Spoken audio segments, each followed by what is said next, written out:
Hello बच्चों, कैसे हैं आप सब लोग। क्लास 9th का फिज़िक्स का पूरा पोर्शन अपलोड हो चुका है। आज हम शुरू कर रहे हैं क्लास 12th के फिज़िक्स पोर्शन से। सबसे पहले हम स्टार्ट कर रहे हैं इलेक्ट्रोस्टैटिक्स। आप लोग ये जानते ही हैं कि साइंस की एक ब्रांच है, ओके। उस ब्रांच का नाम है इलेक्ट्रोमैग्नेटिज्म। It is electromagnetism. इसी इलेक्ट्रोमैग्नेटिज्म को अगर हम डिवाइड करें तो ये बेसिकली दो पार्ट्स में डिवाइड होती है। पहला जो है वो है इलेक्ट्रोस्टैटिक्स। इलेक्ट्रोस्टैटिक्स वो ब्रांच है फिजिक्स की जिसमें हम जो चार्जेस रेस्ट पे रहते हैं उनके बारे में पढ़ते हैं, ओके। जो चार्जेस रेस्ट पे रहते हैं, रेस्ट मतलब रुके हुए। हम लोग इमेजिन करेंगे कि किसी पोजीशन पे चार्ज रखा है, पॉजिटिव चार्ज रखा है, ऐसा है वैसा है, इसके आसपास की फील्ड कुछ इस टाइप की है। जैसी भी कंडीशन होगी हम उसके बारे में बात करेंगे। और जो दूसरी ब्रांच होती है वो है इलेक्ट्रोडायनामिक्स। दूसरी जो ब्रांच होती है वो होती है इलेक्ट्रोडायनामिक्स। इलेक्ट्रोडायनामिक्स मतलब हम डायनामिक्स अपने आप में जो वर्ड होता है वो मूवमेंट बताता है, ओके। जैसे कि स्टैटिक्स जो वर्ड होता है वो जो ऑब्जेक्ट की जो पोजीशन है कि वो रुका हुआ है ऐसा बताता है, और डायनामिक्स अपने आप में ये बताता है कि वो ऑब्जेक्ट मोशन में है। तो यहाँ पर चार्जेस जब मूव कर रहे होते हैं, चार्जेस इन मोशन, चार्जेस जब मूव कर रहे होते हैं उनके बारे में जब हम बात करते हैं तो वो आता है इलेक्ट्रोडायनामिक्स में। तो सबसे पहले हम जो फर्स्ट चैप्टर है इलेक्ट्रोस्टैटिक्स वो शुरू कर रहे हैं, ओके। तो इलेक्ट्रोस्टैटिक्स क्या होता है? Electrostatics is a branch of physics. यहाँ पे आप देखते जाइए, electrostatics is a branch of physics that deals with the properties of charges at rest. ठीक है, जहाँ पे हम प्रॉपर्टीज जो किसी भी बॉडी की या जो भी चार्ज की हम कंसिडर करेंगे जब वो रुका हुआ हो, okay, is called electrostatics, okay. So जो चार्ज रुके हुए हैं उनकी प्रॉपर्टीज़ को हम डिस्कस करेंगे। कौन कौन सी प्रॉपर्टीज़? जैसे हम उनके बीच में लगने वाला फोर्स, उनके आपस में पोटेंशियल कितना है, वो कितनी फील्ड दे रहे हैं, ये सभी चीज़ हम इस इलेक्ट्रोस्टैटिक्स में स्टडी करेंगे। तो the branch of physics that deals with the properties of charges at rest is called electrostatics, okay. अब कौन कौन सी properties? It deals with the study of forces, इनके बीच में, चार्जेस के बीच में जो भी फोर्सेस लग रहे हैं वो, पोटेंशियल्स एंड फील्ड्स, ओके। उनके बीच में क्या पोटेंशियल है, वो फील्ड जो क्रिएट कर रहे हैं वो कैसी कर रहे हैं, ओके। जितने भी स्टैटिक चार्जेस हैं उनके बारे में पूरा डिटेल व्यू हमें इलेक्ट्रोस्टैटिक्स में मिलता है, ओके। अब हम इतनी देर से टर्म इलेक्ट्रिक चार्ज तो यूज़ कर रहे हैं। सबसे पहले हम ये देखते हैं कि इलेक्ट्रिक चार्ज होता क्या है। इलेक्ट्रिक चार्ज बेसिकली एक प्रॉपर्टी है मैटर की। जैसे हम लोग पहले भी देखते थे कि बहुत सारी प्रॉपर्टीज़ होती है मैटर की, वैसे ही इलेक्ट्रिक चार्ज जो है वो किसी मैग्नेटिक फील्ड में रखें, अगर हम उसे किसी मैग्नेटिक फील्ड में भी रखें या किसी इलेक्ट्रिक फील्ड में रखें, ओके। जैसे सपोज यहाँ पे मैंने एक इलेक्ट्रिक फील्ड लगा दी है, यहाँ से बैटरी से कनेक्ट कर दिया, तो यहाँ पे ये वाली प्लेट पॉजिटिव हो जाएगी, ये वाली प्लेट नेगेटिव हो जाएगी, ठीक है। अब इस पॉजिटिव और नेगेटिव प्लेट के बीच में मैंने कोई चार्ज रख दिया, ठीक है।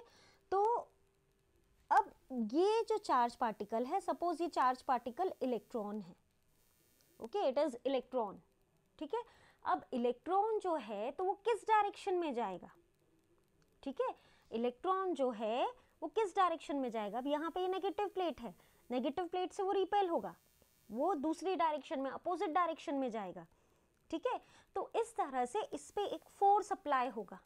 इसी तरह से अगर हम इसे मैग्नेटिक फील्ड में भी रखें, जैसे मैग्नेटिक फील्ड को मैं जो परपेंडिकुलरली इनवर्ड्स है इस प्लेन के, उसे मैं ऐसे क्रॉस से रिप्रेजेंट कर रही हूँ, इसमें कोई भी चार्ज पार्टिकल आएगा तो उस पे जो भी फोर्स लगेगा, जैसे आप लोग क्लास 10th में फ्लेमिंग्स लेफ्ट हैंड रूल पढ़ चुके हो, ओके तो फ्लेमिंग्स लेफ्ट हैंड रूल में हमने ये देखा है कि कोई भी चार्ज पार्टिकल आता है, जैसे सपोज अभी मैं एक पॉजिट्रॉन मान लेती हूँ, एक पॉजिटिव चार्ज पार्टिकल है, वो आ रहा है, वो जब मैग्नेटिक फील्ड में इस तरह से एंटर करेगा तो फ्लेमिंग लेफ्ट हैंड रूल जो है वो ये कहता है कि उसमें एक अपवर्ड डायरेक्शन में फोर्स लगेगा।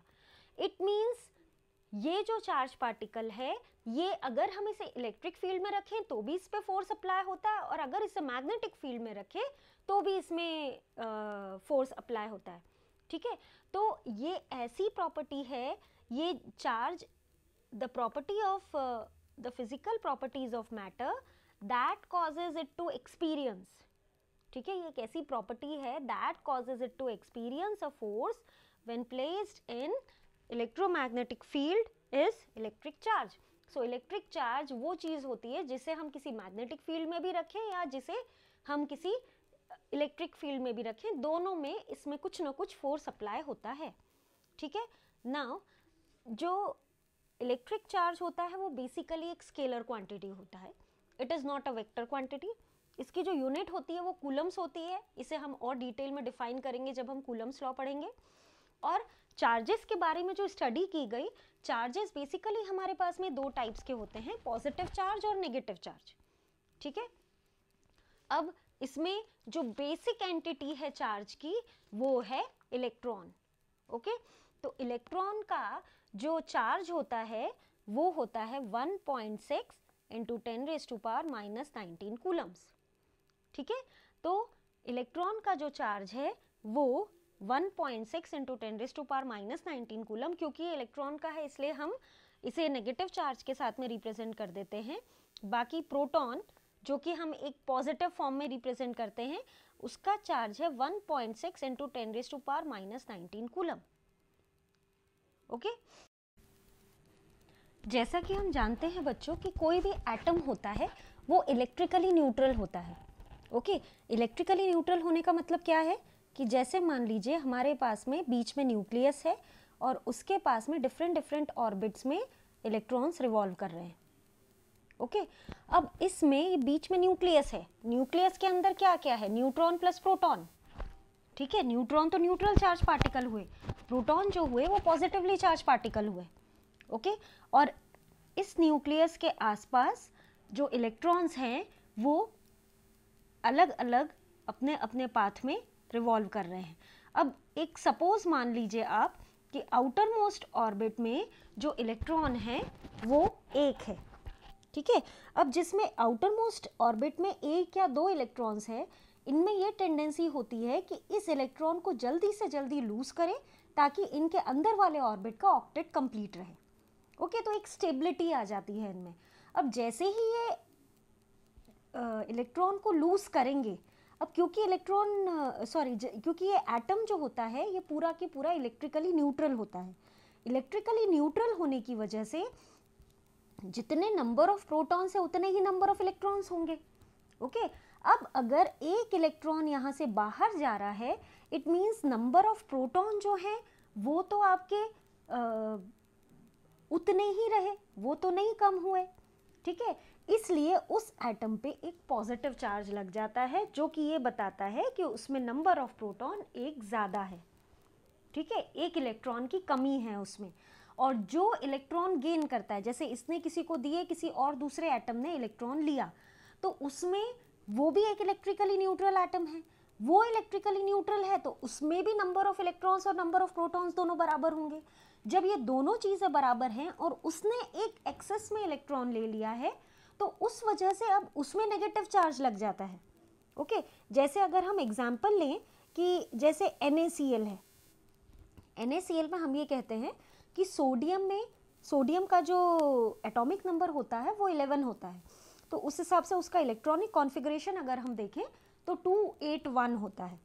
इसी तरह से क्लोरीन जो है उसका होता है 287।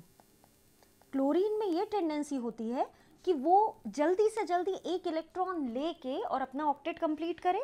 इसी तरह से सोडियम में ये टेंडेंसी होती है कि वो अपना एक इलेक्ट्रॉन दे के अपना ऑक्टेट कंप्लीट करे। ठीक है, तो जब सोडियम अपना एक इलेक्ट्रॉन देता है तो इसमें नंबर ऑफ प्रोटॉन एक एक्स्ट्रा हो जाता है, जिसकी वजह से इस पर पॉजिटिव चार्ज लगता है। और जो क्लोरीन होता है क्योंकि वो इलेक्ट्रॉन लेता है इसलिए उसमें नंबर ऑफ इलेक्ट्रॉन्स बढ़ जाते हैं, जिसकी वजह से उस पर नेगेटिव चार्ज लगता है। ठीक है, तो एक्सेस और deficiency of electrons in a body gives the concept of the net charge. अब ये जो नेट चार्ज जो लग रहा है, जैसे अगर हम सोडियम को अकेले लिखें तो हम कहेंगे सोडियम Na पॉजिटिव, मतलब उसमें जो नेट चार्ज है वो ये बताता है कि उसके पास डेफिशिएंसी है या एक्सेस में है। जैसे यहाँ पे सोडियम के पास में एक्सेस में था तो उसने दे दिया, तो वो उसका नेट चार्ज बता रहा है। A negatively charge body has excess of electrons, जो नेगेटिवली चार्ज बॉडी होगी उसके पास एक्सेस ऑफ इलेक्ट्रॉन्स होंगे, जैसे कि यहाँ पे क्लोरीन। जबकि जो पॉजिटिवली चार्ज बॉडी जो होगी उसने कुछ ना कुछ इलेक्ट्रॉन लॉस करे होंगे। ओके, उसने कुछ ना कुछ इलेक्ट्रॉन अपने लॉस करे होंगे। Clear? So now the next it is frictional electricity. Frictional electricity क्या होती है? हम लोगों ने बचपन से ही एक गेम खेला हुआ है। हम लोग क्या करते हैं कि एक प्लास्टिक का कोम्ब ले लेते हैं, ओके, कॉम्ब जो कंगा होता है वो ले लेते हैं और उस कंगे को अपने बालों पे रब करते हैं। ठीक है, जैसे ही हम उसे बालों पे रब करते हैं और ऐसे छोटे छोटे बिट्स ऑफ पेपर उसके सामने रख देते हैं तो ये बिट्स ऑफ पेपर उसकी तरफ अट्रैक्ट होने लग जाते हैं। ये वाला गेम हम सभी ने बचपन में खेला है।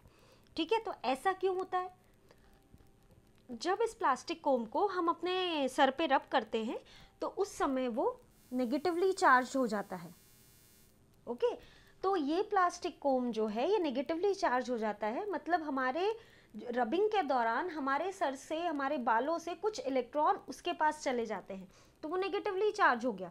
जैसे ही नेगेटिवली चार्ज प्लास्टिक कोम को हम जो पेपर है, बिट्स ऑफ पेपर हैं, उनके पास लेके जाते हैं तो वो बिट्स ऑफ पेपर सब उसकी तरफ अट्रैक्ट होने लग जाते हैं, क्योंकि इनके अंदर पॉजिटिव चार्ज डेवलप हो जाता है, इंड्यूस हो जाता है। ओके, वो इंडक्शन क्या होता है अभी अपन ये आगे देखेंगे। तो इसमें जो पॉजिटिव चार्ज है वो इंड्यूस हो जाता है, और हम लोग ये जानते हैं प्रॉपर्टीज ऑफ चार्ज ये कहती है कि पॉजिटिव और नेगेटिव एक दूसरे को अट्रैक्ट करते हैं। Okay, unlike charges attract each other, okay, like charges repel each other. ठीक है, तो जब भी कोई दो बॉडीज को हम रब करते हैं, when two bodies are rubbed with each other they found to attract और रिपेल ईच अदर, या तो वो अट्रैक्ट करेंगे या रिपेल करेंगे। ये इसलिए होता है because on rubbing transfer of electrons takes place. ये इसलिए होता है क्योंकि जब हम रब करते हैं तो ट्रांसफर ऑफ इलेक्ट्रॉन्स होता है from one body to another. ठीक है, तो रबिंग के दौरान जो ट्रांसफर ऑफ इलेक्ट्रॉन्स होता है उसकी वजह से चार्जेस डेवलप हो जाते हैं, और क्योंकि ये रबिंग की वजह से होता है, फ्रिक्शन की वजह से होता है, इसलिए हम ये जो चार्जेस डेवलप होते हैं इसे फ्रिक्शनल इलेक्ट्रिसिटी कहते हैं। ओके, जो नेक्स्ट है वो है प्रॉपर्टीज ऑफ इलेक्ट्रिक चार्ज। अब इलेक्ट्रिक चार्ज के बारे में तो हमने पढ़ा, इसकी प्रॉपर्टीज क्या क्या हैं। ठीक है, अब हमने जैसे कि मैंने अभी आपको बताया था कि like charges repel each other, positive charge को अगर हम पास में लेके आएंगे तो वो दोनों को एक दूसरे को रिपेल करेंगे, और अगर हम नेगेटिव पास में लेके आएंगे तो वो एक दूसरे को रिपेल करेंगे। लेकिन अगर हम अनलाइक चार्जेस को पास में लेके आएंगे, अनलाइक चार्जेस जो होते हैं वो अट्रैक्ट ईच अदर, वो एक दूसरे को अपनी तरफ अट्रैक्ट करते हैं। ओके, अब इसमें चार्जेस जो है हमारे पास में दो ही टाइप के होते हैं, that is positive and negative. इसके अलावा किसी भी तरह के चार्ज का एग्जिस्टेंस नहीं है। ठीक है, अब जो नेक्स्ट प्रॉपर्टी है वो है additivity of electric charge. Okay, additivity of electric charge क्या कहता है?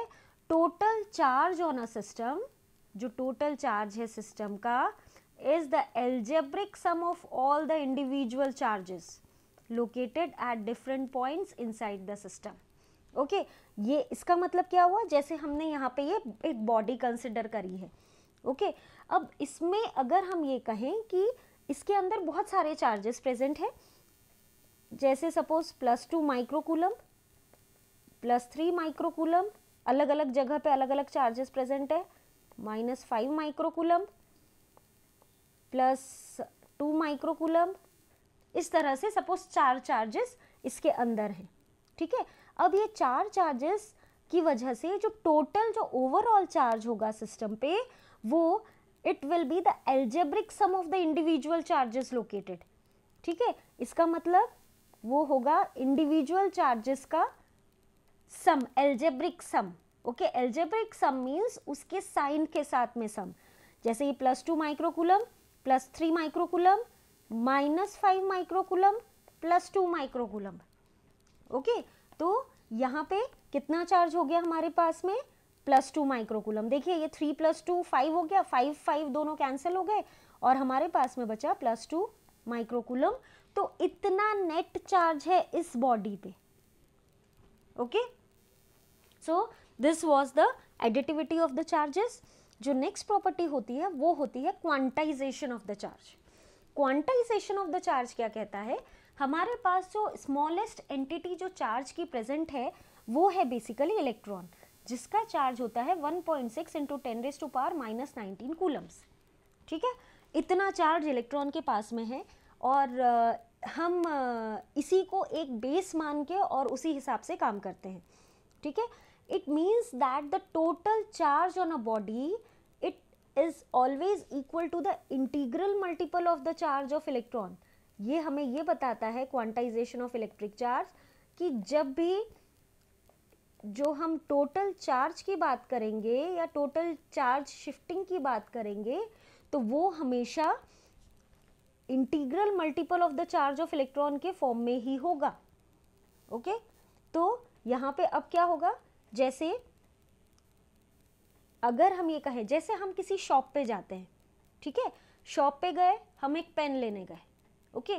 तो हम एक पूरा वो जो हमें कॉस्ट बताएगा वो पूरी पेन की बताएगा और हम पूरा पेन लेके आ जाएंगे। हम कभी ऐसा नहीं कर सकते कि हम हाफ पेन ले लें या फिर 1/4 पेन ले लें, तो उसमें फ्रैक्शन पॉसिबल नहीं है। या तो हम 1 पेन लेंगे, 2 पेन लेंगे, 10 पेन लेंगे। इसी तरह से जब भी किसी बॉडी में चार्ज मूव होगा तो या तो वो एक चार्ज जाएगा या एक चार्ज आएगा। इसी तरह से कोई सा भी charge, n number of charges are possible, n number of charges जा सकते हैं, n नंबर ऑफ चार्जेस वापस लौट सकते हैं, ठीक है। तो इसलिए यहाँ पर जो बेसिक फॉर्मूला है वो है Q = any charge, total charge will be always equal to integral multiple, ये n जो है यहाँ पे है integral multiple of the charge of electron, okay. It will be the integral multiple of the charge of electron, ठीक है। तो वो इंटीग्रल मल्टीपल होगा। इसका मतलब अगर हम लेंगे चार्ज, कोई बॉडी लेगी तो वो भी फ्रैक्शन के फॉर्म में नहीं ले सकती है, और अगर कोई बॉडी देगी तो वो भी फ्रैक्शन के फॉर्म में नहीं ले सकती है। It will always be in the integral multiple of the electron, ठीक है। अब जो नेक्स्ट प्रॉपर्टी है वो है conservation of charge. Conservation of charge ये कहता है total charge of an isolated system remains constant, okay. तो वो ये कहेगा कि टोटल चार्ज जो रहेगा सिस्टम का वो कांस्टेंट रहेगा, ठीक है। तो टोटल चार्ज कांस्टेंट मतलब जैसे मान लीजिए कि हमारे पास में ये एक बॉक्स है, इसके अंदर काफ़ी सारे चार्जेस प्रेजेंट हैं, okay. +3 coulomb, +2 coulomb, -4 coulomb, +5 coulomb, इस तरह से इतने चार्जेस इसमें प्रेजेंट हैं, ठीक है। अब कंजर्वेशन ऑफ चार्ज ये कहता है कि अगर हमने इसकी शफलिंग कर दी, ओके, अगर हमने इसकी शफलिंग कर दी, इसको पूरी तरह हटा दिया, पूरी तरह शफल कर दिया, हिला दिया पकड़ के जोर से, ठीक है। तो सपोज अब मैं यहाँ पे लिखती हूँ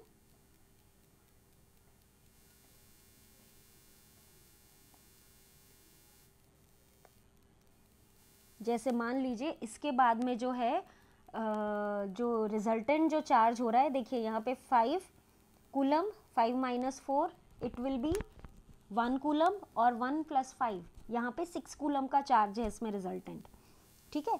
तो यहाँ पे अब इसको हमने शफल कर दिया है, शफल करते से ही +2 कूलम है, +4 कूलम है, -2 कूलम है और कोई चार्ज Q है, ठीक है, अब हमें इस चार्ज Q को निकालना है, तो हम कैसे निकालेंगे, कैसे निकाल सकते हैं हम इस चार्ज को? देखिए इसमें जो टोटल चार्ज जो रहेगा, यहाँ पे हमने देखा है total charge of A system remains constant. यहाँ पे जो टोटल चार्ज जो रहेगा सिस्टम का वो कांस्टेंट रहेगा। अब यहाँ पे देखिए, यहाँ पे है, अभी अपन ने देखा था कि 6 कूलम का चार्ज है, प्लस 6 कूलम का। अब यहाँ पे भी प्लस 6 कूलम का ही चार्ज रहेगा क्योंकि वो आइसोलेटेड बॉडी है, ठीक है। तो ये 6 कूलम माइनस 2 कूलम, तो ये हो गया 4 कूलम। अब अगर हमें यहाँ पे टोटल 6 कूलम चाहिए, 4 coulomb plus Q that is equal to 6 coulomb, ठीक है। तो Q की वैल्यू क्या हो जाएगी, 6 माइनस 4, इसका मतलब 2 कूलम। तो यहाँ पे जो total charge of an isolated system will remain constant. Okay, तो बच्चों ध्यान से पढ़िएगा, अपना पूरा मन लगा के पढ़िएगा, जो भी डाउट हो पूछिएगा, कमेंट्स में अपने भेजिएगा, और इस चैनल को लाइक और सब्सक्राइब ज़रूर करिएगा। Okay, thank you.